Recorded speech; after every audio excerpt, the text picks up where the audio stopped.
ਤੁਹਾਨੂੰ ਪਤਾ ਸੀ ਮੈਂ ਵੀਡੀਓ ਬਣਾ ਰਿਹਾ ਤੁਹਾਡੀ ਚੋਰੀ। चलो बेटा तू मजबूर है ना ले जा ਹਾਏ ले जा बेटा कदे हुमन तो दे जा मजबूर हैगियां किथे थक जानियां बह जानियां।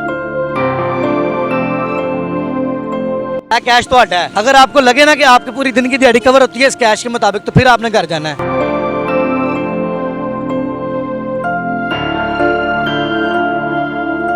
रखो तुसी। नहीं नहीं नहीं नहीं नहीं नहीं ले जा बेटा मेरी शादी भी नहीं हुई। मुदस्सिर की बातों को लाइक करें, सब्सक्राइब करें और बेल आइकन को प्रेस करें ताकि नए आने वाली अपडेट आप तक पहुंच सके। ये माँ जी हैं, अब इनको नहीं पता था कि मैं वीडियो बना रहा हूँ और इनसे परमिशन लेकर ऑनर करेंगे, इस तरह नहीं करेंगे। और ये मेरी माँ ने इतना बड़ा दिल दिखाया है, आप ये फ्री में ले जाओ, पता नहीं कितने मजबूर हो। मैं सलाम पेश करता हूँ इस माँ को। हाँ ठीक है, पड़ा रहने दो, चलो बैठ जाओ, मैं भी बैठ देता हूँ। अस्सलाम वालेकुम माँ जी। वालेकुम सलाम बेटा। माँ जी तुसी मैनू फ्री देता है? हाँ जी बेटा सानू नहीं पता तुसी वीडियो वाले जी। माँ जी मैं देखो ਤੁਹਾਡੇ 'ਚ ਇਨਸਾਨੀਅਤ है, ਅੱਜ भी ਤੁਹਾਡੇ ਵਰਗੇ ਲੋਕ ਆ ਨਾ ਤੇ ਦਿਲ ਕਿੰਨਾ ਵੱਡਾ है। इतने मोम दिल लोग हैं आप माशाल्लाह। माँ जी अल्लाह आपको सेहत दे। कितने अरसे से कर रही हैं? ये बेटा 5-6 साल हो गए। 5-6 साल से मेरी माँ मेहनत कर रही है रोडों पे। हाँ जी बेटा। माँ जी क्यों आखिर घर में बैठे हैं? आपके घर में बैठने की उम्र है। ओ बेटा मियाँ फौत होया है, किराएदार 20,000 किराया है ते बिल बाहर है 32 दा। मेरे भरा नहीं जवान होए। ਉਹ ਭਰਾ ਵਿਚਾਰੇ ਆਪਦੇ ਫੈਮਲੀਆਂ ਵਾਲੇ ਨੇ ਤੇ ਬੇਟਾ ਨਹੀਂ ਕੋਈ ਛੱਡ ਕੀ ਕਰੀਏ, ਗਰੀਬ ਹੈਗੇ ਆ, ਦਿਹਾੜੀਆਂ ਧੱਪੇ ਨਾਲ ਨਹੀਂ ਗੁਜ਼ਾਰਾ। ਉਹ ਆਪਦੀਆਂ ਫੈਮਲੀਆਂ ਨੂੰ ਸੰਭਾਲਣ ਕੇ ਸਾਨੂੰ ਸੰਭਾਲ। ਹਾਂ ਤੁਹਾਨੂੰ ਪਤਾ ਸੀ ਮੈਂ ਵੀਡੀਓ ਬਣਾ ਰਿਹਾ ਤੁਹਾਡੀ ਚੋਰੀ? ਨਹੀਂ ਬੇਟਾ ਸਾਨੂੰ ਨਹੀਂ ਪਤਾ। ਲੇਕਿਨ ਤੁਸੀਂ ਮੈਨੂੰ ਫਿਰ ਵੀ ਫ੍ਰੀ ਦੇ ਦਿੱਤਾ। ਇਹ ਬੇਟਾ ਤੂੰ ਸਾਨੂੰ ਆਖਿਆ ਵੀ ਅਸੀਂ ਵੀ ਗਰੀਬ ਆ, ਨਹੀਂ ਉਹਨਾਂ ਸਾਡੀ ਪਹੁੰਚ ਤੇ ਬੇਟਾ ਅਸੀਂ ਆਖਿਆ ਕਦੋਂ ਤੇਰੇ ਕੋਲੇ ਹੋਮਣ ਬੇਟਾ ਦੇ ਜਾਵੀਂ ਲੈ ਜਾ ਤੂੰ। ਇਹ ਬੇਟਾ ਕੈਚਰ ਹੋ ਰਹੀ कैचर? ਹਾਂ अच्छा मैं ना बेसिकली यकीन करो इंसान मजबूर हो जाता किसी टाइम, ठीक है। तो मैनू अपना मैनू उम्मीद है कि तुम मैनू ना नहीं करोगे, ठीक है। मैनू अगर तुम कैच पूरी किन्ने दी है पूरा? ਇਹ ਬੇਟਾ 230 रुपए। 230 रुपए। अच्छा मैं यकीन करो मेरी बेटी ਨੂੰ बड़े पसंद ने, लेकिन ये कि थोड़े मामलात हालात इन्ने डाउन ने ਤੁਹਾਨੂੰ ਮੈਂ ਦੱਸ ਨਹੀਂ ਸਕਦਾ। ਤੁਸੀਂ ਅਗਰ ਮੈਨੂੰ ਦੇ ਦਿਓ ਮੈਂ ਤੁਹਾਨੂੰ ਪੈਸੇ ਕੱਲ ਜਾਂ ਪਰਸੋਂ ਦੇ ਦਾਂਗਾ, ਬੜੀ ਮਿਹਰਬਾਨੀ। ਬੇਟਾ ਅਸੀਂ ਤਾਂ ਮਾੜੇ ਬੰਦੇ, ਓਏ ਹੋਏ ਮਾੜੇ ਬੰਦੇ ਆ ਅਸੀਂ ਰੋਲ ਤੇ 4 ਆਨੇ ਕਮਾਣ। ਅਜ਼ਮਾ ਲਓ, ਸ਼ਾਇਦ ਅੱਲਾਹ ਤੁਹਾਡੀ ਮਦਦ ਕਰੇ ਦੇ ਬਦਲੇ ਕਿਸੇ ਦੌਰ 'ਚ ਕਿਸੇ ਟਾਈਮ 'ਚ ਮੇਰਾ ਮਾਲਕ ਹੈ ਨਾ। ਇਹ ਬੇਟਾ ਮੈਂ ਨਹੀਂ ਦੇ ਸਕਦਾ। ਨਹੀਂ ਮੈਂ ਤੁਹਾਡੇ ਕੀ ਹੰਬਲ ਰਿਕਵੈਸਟ ਕਰਨਾ ਕਿ ਮੈਨੂੰ ਤੁਸੀਂ ਦੇਖੋ ਨਾ, ਮੇਰੀ ਗੱਲ ਸੁਣੋ, ਦੁਨੀਆਦਾਰੀ ਹੈ, ਇਨਸਾਨ ਮਜਬੂਰ ਹੋ ਜਾਂਦਾ, ਠੀਕ ਹੈ। ਤੇ ਕਿਸਮਤ ਅਜ਼ਮਾ ਕੇ ਦੇਖੋ, ਸ਼ਾਇਦ ਅੱਲਾਹ ਤੁਹਾਡੀ ਮਦਦ ਕਰੇ।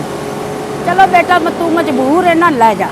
ਹਾਏ ਲੈ ਜਾ बेटा कदे हुमन तो दे जा। ठीक हो गया मारी जाए तो मैनू लो मारी, बड़ी मेहरबानी। मैं इंशाल्लाह जिंदगी रही तो तुहानू पैसे दे जाऊंगा। दे जावी। हाँ परेशानी नहीं होगा। सलाम आपकी अजमत को मान जी कि आपने पूछे बगैर इतना बड़ा सौदा किया। हाँ इसके बदले में अल्लाह आपको बहुत ज़्यादा अजर देने वाला है। अरे मेरी गल सुनो, अगर मैं ना वापस आना रहा फिर की कर दे?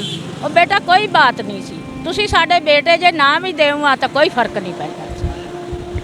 डेली का कितना कमाल है? ਬੇਟਾ 500-600 ਰੁਪਇਆ ਕਮਾਣਿਆ ਨਹੀਂ ਗੁਜ਼ਾਰਾ ਹੁੰਦਾ। 500-600 बस? ਬਸ 500-600 ਮਜ਼ਦੂਰ ਹੈਗੀਆਂ, ਕਿਤੇ ਥੱਕ ਜਾਨੀਆਂ ਬਹਿ ਜਾਨੀਆਂ।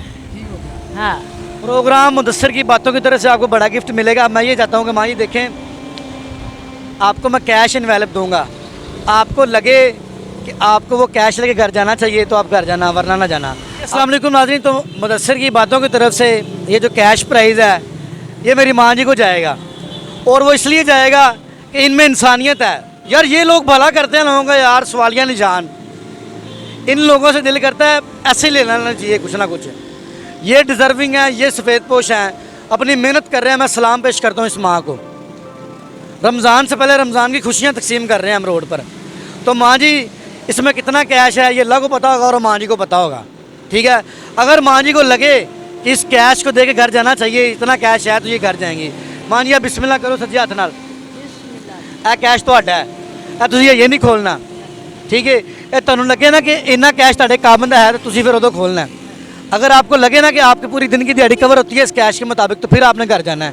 तो यह भी ਤੁਹਾਡਾ मेरे लिए तोहफा है, यह रखो तुसी। नहीं नहीं नहीं नहीं नहीं माँ मेरी ਲੈ ਜਾ ਬੇਟਾ नहीं नहीं माँ नहीं ਆਪਣੇ ਬੱਚਿਆਂ ਵਾਸਤੇ ਲੈ ਜਾ नहीं मेरी कोई माँ है मेरी सब तो ਤੁਹਾਨੂੰ ਵੱਡੀ ਗੱਲ ਸਾ ਨਹੀਂ। ਮੇਰੀ ਸ਼ਾਦੀ ਵੀ ਨਹੀਂ ਹੋਈ ਮੈਂ ਤਾਂ ਸਿਰਫ ਤੁਹਾਨੂੰ ਸਮਾ ਰਿਹਾ ਸਾਂ ਭੈਣਾਂ ਤਾਂ ਹੈਗੀਆਂ ਨੇ ਤੂੰ ਮੇਰੀ ਮਾਂ ਨਹੀਂ ਮਾਂ ਮੇਰੀ ਭੈਣ ਹੋਏਗੀ ਹਾਂ ਉਹਨੂੰ ਜਾ ਕੇ ਦੇ ਦੀ ਉਹਨੂੰ ਕੀ ਤੇਰੇ ਭਰਾ ਨੇ ਮੈਂ ਭਰਾ ਹਾਂ ਹਾਂ ਕੀ ਅਸੀਂ ਗੱਲ ਕੋਈ ਬਾਤ ਨਹੀਂ ਬੇਟਾ ਤੁਸੀਂ ਸਾਡੇ ਬੇਟੇ ਜੇ ਲੈ ਵੀ ਜਾਵੋ ਤਾਂ ਕੋਈ ਫਰਕ ਨਹੀਂ ਪੈਂਦਾ ਮੇਰਾ ਕੰਮ ਕੈਸਾ ਖੁਸ਼ੀ ਹੋਈ ਹੈ ਅੱਲਾ ਦਾ ਸ਼ੁਕਰ ਹੈ ਖੁਸ਼ੀ ਹੈ ਇਹ ਅੱਲਾ ਦੀ ਰਜ਼ਾ ਵਾਸਤੇ ਗਿਆ ਹੈ ਠੀਕ ਹੈ ਇਹ ਅੱਲਾ ਦੀ ਰਜ਼ਾ ਵਾਸਤੇ ਰਮਜ਼ਾਨ ਦੀ खुशियां बांट रहे हैं ਹਾਂ ਅੱਲਾ ਬੇਟਾ ਤੁਹਾਨੂੰ ਕਾਮਯਾਬ ਕਰੇ आमीन मान ਹਾਂ नाज़रीन ये था मेरा प्रोग्राम का मकसद रमज़ान से पहले रमज़ान की खुशियाँ तो ये वो लोग हैं जिनसे ऐसे ले लेना चाहिए कुछ और लेकिन इनको आजमाने के बाद देखा कितना बड़ा सवालिया निशान है इसी के साथ अपने मेज़बान मुदस्सिर को इजाज़त दें देखते रहे प्रोग्राम मुदस्सिर की बातें देखते हैं सुनने को मेरा अस्सलाम।